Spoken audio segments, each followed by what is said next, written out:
এক বাবার এক ছেলে একটা ঘোড়া কিনেছে। খুব মন দিয়ে শুনবেন মায়েরা, এক বাবার এক ছেলে একটা ঘোড়া কিনেছে। বাবা চেপেছে ঘোড়ার পিঠে, ছেলেটা হেঁটে হেঁটে যাচ্ছে। যেই না কিছু দূর পেরিয়েছে, কয়েকটা লোক বলছে, করেছো কি? বাবা হয়ে চেপেছো আর ছেলেটাকে হাঁটাচ্ছ? বাবা মনে মনে চিন্তা করছে, ঠিকই তো বলেছে, আমি বাবা হয়ে চেপেছি, ছেলেটাকে হাঁটাচ্ছি। এবার ছেলেটাকে চাপিয়েছে আর বাবা হেঁটে হেঁটে যাচ্ছে। যেই না চন্দ্রকোনা টাউন হয়ে পার হচ্ছে, বলছে লজ্জা করে না?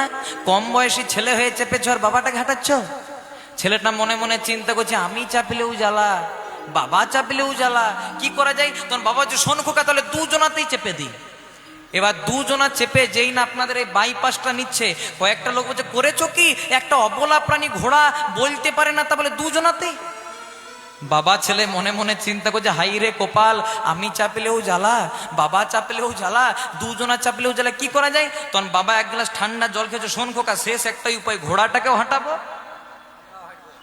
আর আমরাও হাঁটবো। যেই না আপনাদের এই বিদ্যাসাগর হল হয়ে পার হয়েছে, বলছে, দেখাচ্ছ নাকি যে ঘোড়াটা কিনেছো, চাপো নাই, হেঁটে হেঁটে যাচ্ছ? কথাটা কেন বললাম? কিছু মানুষ আছে যাদের কোনোতেই শান্তি নাই। আপনি আজকে হাত তুলবেন, কালকে বলবে, দেখলি কত ভক্তি, মানে নাম তো করবে না, তার সঙ্গে করতেও দেবে না। আচ্ছা বলুন তো, ভগবান আমাদেরকে মুখ দিয়েছে কটা? দুটো? হ্যাঁ, একটা মাঝে মাঝে বলবেন, ভুলে যায়। জয় রাধে। মুখ দিয়েছে একটা, আর কান দিয়েছে কটা? দুটো। ভগবান বলছে, শোন বেশি, বল কম। আপনাদেরকে যদি কেউ খারাপ কথা বলে, এক কানে নেবেন, এক কানে ফেলে দেবেন, তাও ভগবানের নাম গাইবেন। তাই আমাদের বাংলাদেশের কথা আছে না, সৎসঙ্গে স্বর্গবাস আর অসৎসঙ্গে নরকবাস নয়, কলিযুগে পদে পদে সর্বনাশ। আচ্ছা বলো তো মায়েরা, সাহস করে তোমরা উত্তর দেবে। আচ্ছা বলো তো, তোমাদের বাড়িতে যদি একটা বিষধর সর্প প্রবেশ করে, তোমরা কি করবে? কি করবেন? হ্যাঁ দেখুন, একজনে দেখিয়ে দিবে যে মেরিয়ে দেবো। কত বুকের পাড়া দেখুন, যে মেরিয়ে দেবো। আমাদের বাড়িতে যদি কোনো সর্প প্রবেশ করে, বলে মেরে দেবো। আর কেউ যদি মা মনসার ভক্ত হয়, বলে তাড়িয়ে দেবো। নাকি আপনি বলবেন, সাপ আমার বাড়িতে এসেছে, চলো দুদিন বেডরুমে রেস্ট নেবে? বলবেন না তো? কেউ মেরে দেবে বা কেউ তাড়িয়ে দেবে। কিন্তু মনে মনে চিন্তা করুন মা, সেই সাপটা আপনার বাড়িতে প্রবেশ না করে আপনাদের এই মেদিনীপুরে কোনো শিবের মন্দিরে শিবের মাথার উপর উঠে খেলা করছে, মেরে দেবেন? তাড়িয়ে দেবেন? কি করবেন? পূজা করব। কথাটা কেন বললাম না, লোকেশন চেঞ্জ তো সিচুয়েশন চেঞ্জ। সাপটি যখন আমার বাড়িতে প্রবেশ করলো, রেজাল্ট মার্ডার বা তাড়িয়ে দিলাম। আর সেই সাপটা যখন শিবের মন্দিরে খেলা করলো, তাকে আমরা পূজা করলাম। কথাটা কেন বললাম? সাধু সঙ্গ সর্বশাস্ত্রে কয়, লবা মাত্র সাধু সঙ্গ জীবের কৃষ্ণ প্রেম উপজয়। আপনারা যেখানে বসে আছেন, এটা হচ্ছে সাধু সঙ্গের হাট। এখানে কোনো আন কথা হয় না, কুকথা হয় না, এখানে শুধু ভগবানের কথা হয়। তাই লজ্জা ঘৃণা ভয় পরিত্যাগ করে গোবিন্দের সংসারে এসেছেন, সবাই মিলে গাইতে হবে, জয় রূপ সনাতন ভট্ট রঘুনাথ, আবার জয় রূপ সনাতন ভট্ট রঘুনাথ, জয় রূপ সনাতন ভট্ট রঘুনাথ, আবার শ্রীজীবী গোপাল ভট্ট দাস রঘুনাথ, শ্রীজীবী গোপাল ভট্ট দাস রঘুনাথ, শ্রীজীবী গোপাল ভট্ট দাস রঘুনাথ। এই ছয় গোসাইয়ের করি চরণ বন্দন, এই ছয় গোসাইয়ের করি চরণ বন্দন, এই ছয় গোসাইয়ের করি চরণ বন্দন, এই ছয় গোসাইয়ের করি চরণ বন্দন। আবার যাহা হইতে বিঘ্ন নাশী অভীষ্ট পুরা, আমার যাহা হইতে বিঘ্ন নাশ অভীষ্ট পুরা, যাহা হইতে বিঘ্ন নাশ অভীষ্ট পুরা। এই ছয় গোসাই যবে ব্রজে কইলাবাস, এই ছয় গোসাই যাবে ব্রজে কইলাবাস, এই ছয় গোসাই যাবে ব্রজে কইলাবাস। আবার রাধা কৃষ্ণ নিত্য লীলা করিলেন প্রকাশ, আমার রাধা কৃষ্ণ নিত্য লীলা করিলা প্রকাশ, আমার রাধা কৃষ্ণ নিত্য লীলা করিলেন প্রকাশ। তাই মনের আনন্দে বল হরি ভজ বৃন্দাবন, মনের আনন্দে বল হরি ভজ বৃন্দাবন, মনের আনন্দে বল হরি ভজ বৃন্দাবন, আনন্দে বল হরি ভজ বৃন্দাবন। আবার শ্রী গুরু বৈষ্ণব পদে মজাইয়া মন, শ্রী গুরু বৈষ্ণব পদে মজাইয়া মন, শ্রী গুরু বৈষ্ণব পদে মজাইয়া মন, শ্রী গুরু বৈষ্ণব পাদ পদ্ম করি আস, শ্রী গুরু বৈষ্ণব পাদ পদ্ম করি, আবার শ্রী গুরু বৈষ্ণব পাদ পদ্ম করিয়া, শ্রী গুরু বৈষ্ণব পাদ পদ্ম করিয়া। আবার নাম সংকীর্তন গাই নরোত্তম দাস, হরি নাম সংকীর্তন গায় নরোত্তম দাস, হরি নাম সংকীর্তন গায় নরোত্তম দাস। হরি বল হরি বল হরি বল হরি বল, তাই গৌর হরি বল। হরি বল হরি বল হরি বল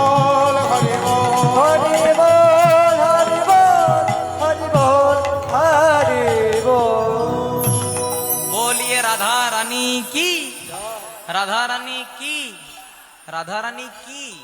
না না, জয় দিতে বলি না, বললাম রাধারানী কি। রাধারানী হচ্ছে আশ্রয় আর কৃষ্ণ হচ্ছে বিষয়। কেউ যদি রাধারানীকে আশ্রয় করতে পারে তার দরজায় আপনা আপনি ভগবান শ্রীকৃষ্ণ এসে নাড়া দেয়।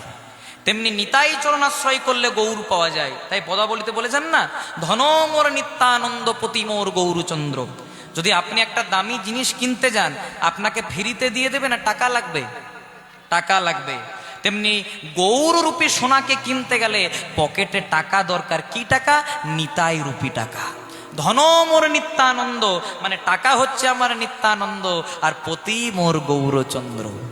প্রাণ মোর যুগল কিশোর, প্রাণ মোর যুগল কিশোর, প্রাণ মোর যুগল কিশোর। আবার আরেক জায়গায় বলেছে, নিতাই পদ কমল কোটিচন্দ্র সুশীতল, যে ছায়াই জগত জুড়াই, হেন নিতাই বিনে ভাই রাধা কৃষ্ণ পাইতে নাই, দৃঢ় করি ধরো তোমরা নিতাইয়ের পাই। সে নিতাইকে ধরতে বলছে। আবার আরেক জায়গায় লোচন দাস বলে, চক্রধ পরমানন্দ নিত্যানন্দ রাই, অভিমান শূন্য নিতাই নগরে বেড়ায়, যারে দেখে তারে বলে দন্তে তৃণ ধরি, আমারে কিনিয়া লহ বল গৌর হরি। এত বলি নিত্যানন্দ ভূমে গড়ি যাই, সোনার পর্বতে যেন ধুলাতে লুটাই, হেনই অবতারে যার রতি না জন্মিল, লোচন বলে সেই পাপী এলো আর গেল, নিতাই গৌর হরি। তাহলে নিতাই চরণ আশ্রয় করলে গৌর পাওয়া যায়। তাই হয়েছে কি, আজকে তিনজনা সংসার, মায়ের নাম বামা দেবী, বাবার নাম ভোজদেব গোস্বামী, ছেলেটার নাম জয়দেব গোস্বামী। কিন্তু কৃষ্ণ ভক্তের জীবন দেখো মায়েরা, এই জায়গাটা খুব মন দিয়ে শুনবে। যেই না জয়দেবের বয়স হলো মাত্র 4 বছর, হঠাৎ একদিন জয়দেবের মা বামা দেবী মারা গেলেন। মা গো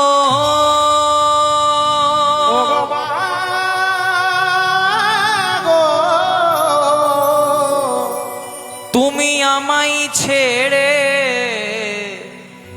চলে যেও না, চলে যেও না। ও গো আমার গর্ভধারিণী মা গো, জয়দেব বলে আমায় ডাকো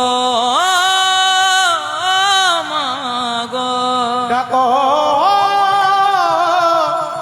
মা। 4 বছর বয়সে জয়দেবের মা মারা গেল।